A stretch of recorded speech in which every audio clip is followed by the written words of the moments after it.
कक्षा 10वीं विषय गणित प्रश्नावली 14.2 अध्याय 14 सांख्यिकी। निम्नलिखित बंटन भारत के उच्चतर माध्यमिक स्कूलों में राज्यों के अनुसार शिक्षक विद्यार्थी अनुपात को दर्शाता है। इन आंकड़ों से बहुलक और माध्य ज्ञात कीजिए। दोनों मापांकों की व्याख्या कीजिए। क्या दिया है ध्यान से समझे।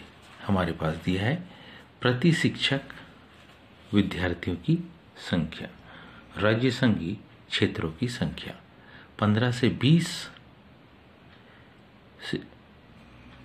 3 क्षेत्रों में, 20 से 25 8, 25 से 30 9, 30 से 35 10, 35 से 40 3, 40 से 45 0, 45 से 50 0, 50 से 55 2।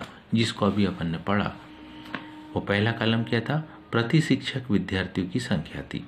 एक शिक्षक पर कितने विद्यार्थी आ रहे, 15 से 20 विद्यार्थी आ रहे 3 क्षेत्रों में। इस तरीके से अब हमको इसका मध्य बिंदु ज्ञात करना है। तो क्या करेंगे, हम इन दोनों को जोड़ते हैं। ये क्षेत्रों की संख्या फ्रीक्वेंसी, मध्य बिंदु xi, इन दोनों को जोड़ के 2 का भाग 35 में 2 का भाग 17.5, 45 में 2 का भाग 22.5,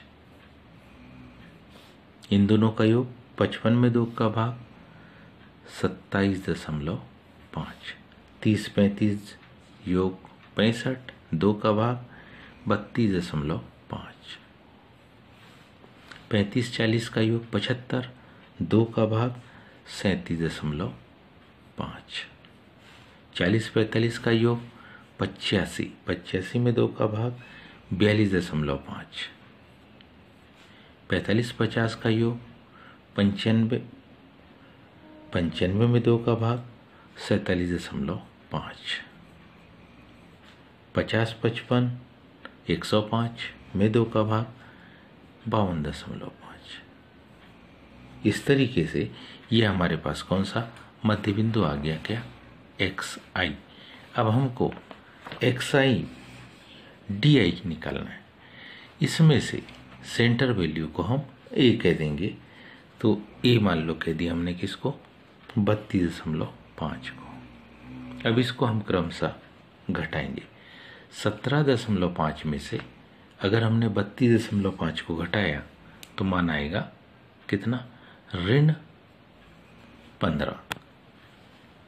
22.5 को में से 32.5 को घटाते तो मान आता है ऋण 10। 27.5 को घटाएंगे तो मान आएगा ऋण 5। 32.5 को घटाएंगे तो मान आएगा 0। 37.5 को घटाया तो मान क्या मिला, 5। 42.5 10, 47.5 15 और 52.5 को घटाएंगे तो 20। अब हमें क्या करना, इस विचलन का बारंबारता में गुणा कर देना। ऋण 15 का 3 में गुणा, FIDI ऋण 45, ऋण 10 गुणित 8 ऋण 80, ऋण 5 गुणित 9 ऋण 45, 0 गुणित 10 0, 5 गुणित 3 15, 10 गुणित 0 0, 15 गुणित 0 0, 20 गुणित 2 40। सारे क्या धनात्मक पदों को अगर जोड़ते हैं तो 15 और 40 दोनों का योग कितना हो गया, ये हो जाएगा 55। ऐसे ही ऊपर के सारे ऋणात्मक पदों को अगर हम जोड़ें, यानी 45 80 और 45, 45 और 45 90, 90 में 80 को जोड़ा तो 170, ऋण 170। यदि अब हम इसका योग देखें, किसका, समेसन FIDI का योग, तो बड़ी संख्या ऋणात्मक है, छोटी संख्या धनात्मक है। 170 में से जब हम 55 को घटाएंगे तो मान आएगा ऋण 115। ऐसी राज्य संघीय क्षेत्रों की संख्या देखे, यानी कि क्या, समेसन FI, तो ये हमारे पास हो गए 35। बहुलक का सूत्र देखें तो हमारे पास यहाँ जो बहुलक का सूत्र है वो कुछ इस प्रकार से है, L1 plus F minus F1 बटे 2 गुणित F ऋण F1 minus F2 into H। आइए देखें जरा कि हमारे पास इस बहुलक में मान कहाँ कहाँ है। यदि इस अंतराल को हम ऊपर से नीचे तक ध्यान से देखें वर्ग के आकार को, तो इसमें सबसे ज़्यादा मान हमको जो दिखाई पड़ रहा है वो है 10। इसको हम क्या कहेंगे, ये हमारे पास हो गया F, यानी कि बहुलक वर्ग। अब हमारे पास जस्ट इसके पिछला पद जो है वो कहलाता है F1, बहुलक से जस्ट ये F2 कहलाता है। और इसी प्रकार अगर ध्यान से देखें तो हमारे पास ये जो मान है, यानी कि कौन सा, ये जो 30 से F है, ये बहुलक वर्ग कहलाता है। इस बहुलक वर्ग में भी ध्यान से देखें 30 L1 कहलाएगा। तो इस तरीके से हमारे पास सारे मान आ गए, क्या, F, F1, F2 और L1, इन मानों को रखेंगे हम। तो बहुलक अभी अपन ने देखा L1 हमको कितना मिला था, 30 धन F, बहुलक सबसे अधिक आवृत्ति की फ्रीक्वेंसी 10 थी, उससे पिछला पद 9 था, 2 गुणित 10 ऋण 9 ऋण 3 गुणित वर्ग का आकार 5। इसको जब हम हल करेंगे तो मान हमको मिलेगा कुछ इस प्रकार से, बहुलक बराबरी से 30 धन 10 में से 9 को घटाएंगे तो 1 गुणित 5, 2 दाव 20, 20 में से 12 को घटाएं तो क्या बचेगा, 8।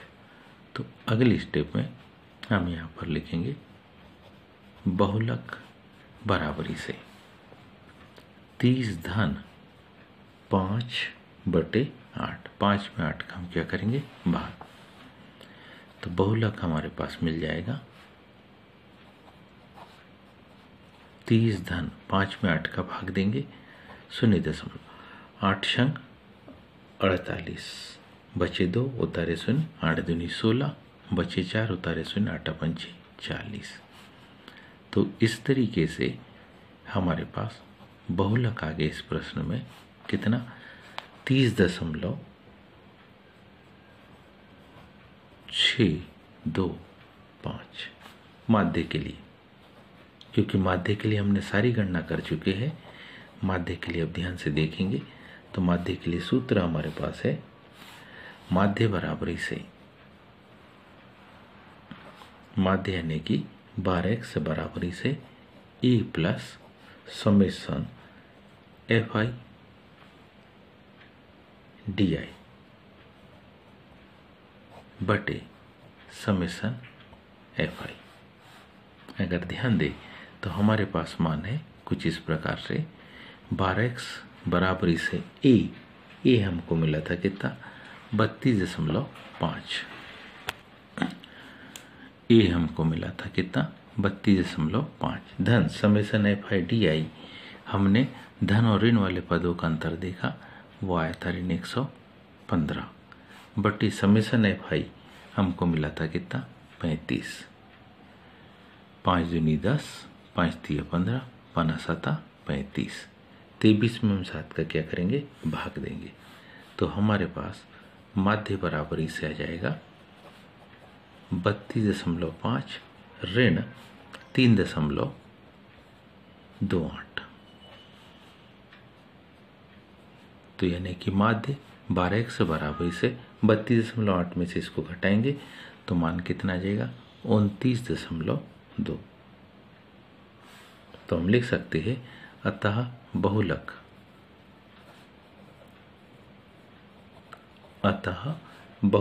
बराबरी से क्या मान आया 30.6।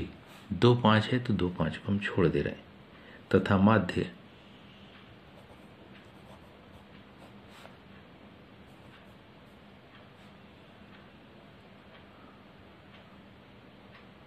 हमारे पास है क्या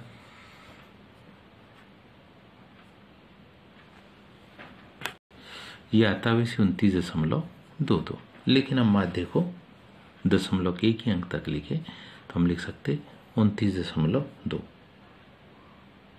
तो इसके आधार पर दोनों मापांकों की व्याख्या करना है तो हम लिख सकते अधिकांश राज्यों में क्या अधिकांश राज्यों में छात्र और अध्यापक का अनुपात, छात्र और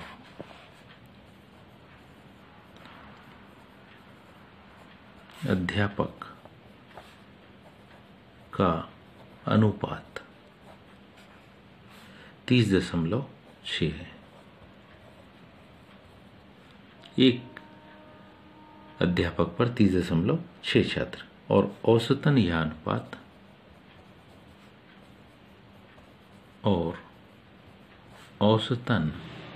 यह जो अनुपात है कितना 29.2 है। एक शिक्षक पे 29.2 छात्र। उम्मीद है आप सबको समझ में आया होगा। आज के लिए इतना ही, शेष कल। धन्यवाद।